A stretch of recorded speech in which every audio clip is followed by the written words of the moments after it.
नमस्कार, मैं निर्मल गोस्वामी और आप देख रहे हैं सत्य एक्सप्रेस की खास पेशकश मुद्दा गरम है। हम बात करेंगे संसद से बने कानून को लेकर जिस प्रकार से विरोध प्रदर्शन के नाम पर दंगा फैलाया जा रहा है, क्या ये दंगाइयों का बांग्लादेश कनेक्शन सामने आया है?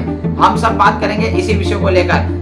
बता दें कि पश्चिम बंगाल में केंद्रीय जांच एजेंसियों द्वारा बड़ा खुलासा किया गया है, जिसमें पश्चिम बंगाल में फैल रहे दंगों के पीछे बांग्लादेश कनेक्शन बताया गया है। वक्त कानून के विरोध के नाम पर जिस प्रकार से पश्चिम बंगाल में हिंदुओं को टारगेट किया जा रहा है, जिसको लेकर अब बीजेपी और टीएमसी आमने सामने है, लेकिन बयानबाजियों के बीच क्या उस हिंदू परिवार का दर्द समझा जाएगा जिसके साथ वक्त कानून के विरोध के नाम पर जिस प्रकार से लूट मचाई गई है, जिस प्रकार से हिंदुवान बेटियों को निशाना बनाया जा रहा है। यहाँ पश्चिम बंगाल सरकार के जो कार्य प्रणाली है, इस पर भी सवाल खड़े करती है।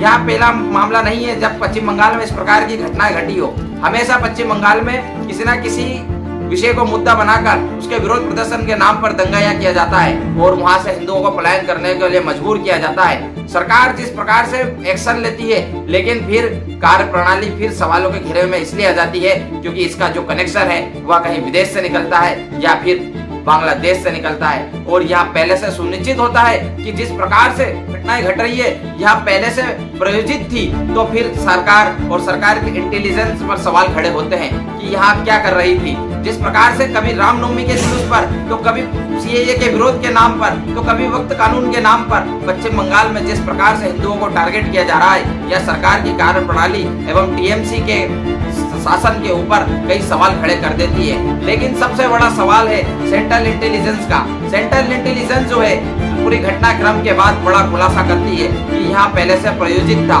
यह पहले से सुनिश्चित था। लेकिन सवाल यह है कि जब ये पहले से प्रायोजित था और सुनिश्चित था, तो जब तक सेंट्रल एजेंसियां, स्टेट एजेंसियां, आईबी क्या कर रही थी? जब हिंदुओं को टारगेट कर उनके साथ उनको प्रताड़ित कर उनकी दुकानें लूट ली जाती है, उसके बाद सेंट्रल एजेंसियां, उसके बाद बयानबाजियों का जो दौर चालू होता है, जिसके बाद राजनीति गर्माती है, उससे पहले कई ऐसे हिंदू परिवार हैं जो वहां से इस घटना से पीड़ित होकर पलायन कर जाते हैं। सवाल आज फिर वही है कि क्या पूरी घटनाक्रम पर इंटेलिजेंस का फेलियर था या फिर ये सब सुनिश्चित तरीके से राजनीति हथकंडे अपनाने के लिए, राजनीति में अपना वर्चस्व जमाने के लिए एक सांप्रदायिक दंगे फैलाकर इस पर सारे कानून को लेकर जो विरोध प्रदर्शन के नाम पर दंगे कर रहे हैं, इन लोगों को बचाने के लिए सरकार साथ दे रही है, या फिर सेंट्रल एजेंसियां जो कि इस घटनाक्रम पर बाद में बड़े बड़े खुलासे करती है, लेकिन इसके पहले इनका जो आईबी है, इनकी जो रिपोर्ट है वो फेलियर साबित होती है। सवाल यह भी है कि क्या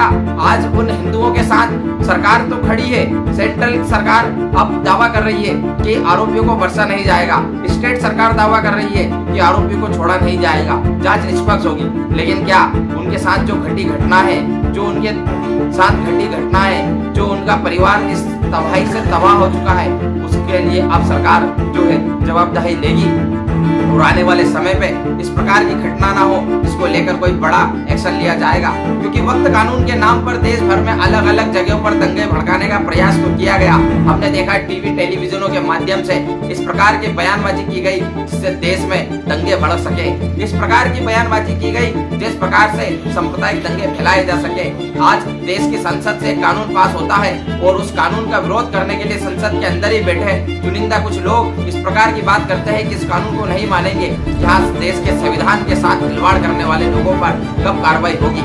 शानकर और देश में दंगे भड़काने का प्रयास करने वाले लोग सिर्फ अपने राजनीतिक रोटियां सेकने के लिए ही सिर्फ इस प्रकार के हथकंडे अपनाते हैं और देश को बदनाम करने का प्रयास करते हैं। जिस प्रकार से देश के अंदर इस प्रकार के दंगे हुए और बांग्लादेश कनेक्शन सामने आया, यह बड़ा सोचने वाला विषय है। क्या देश के अंदर अब विदेशी शक्तियां सक्रिय है? क्या देश के अंदर आजादी के पहले जिस प्रकार से कहते थे अंग्रेजों का हुकूमत है, क्या इस प्रकार अभी भी देश के अंदर इस्लामिक जो कट्टरपंथ लोग हैं उनके संगठनों ने पैर पसार लिया है? क्योंकि इसका सबसे बड़ा खुलासा जो हुआ है स्लीपर सेल के नाम का हुआ है। यहाँ पर दंगे भड़काने के लिए पहले से ही स्लीपर सेल एक्टिव थे।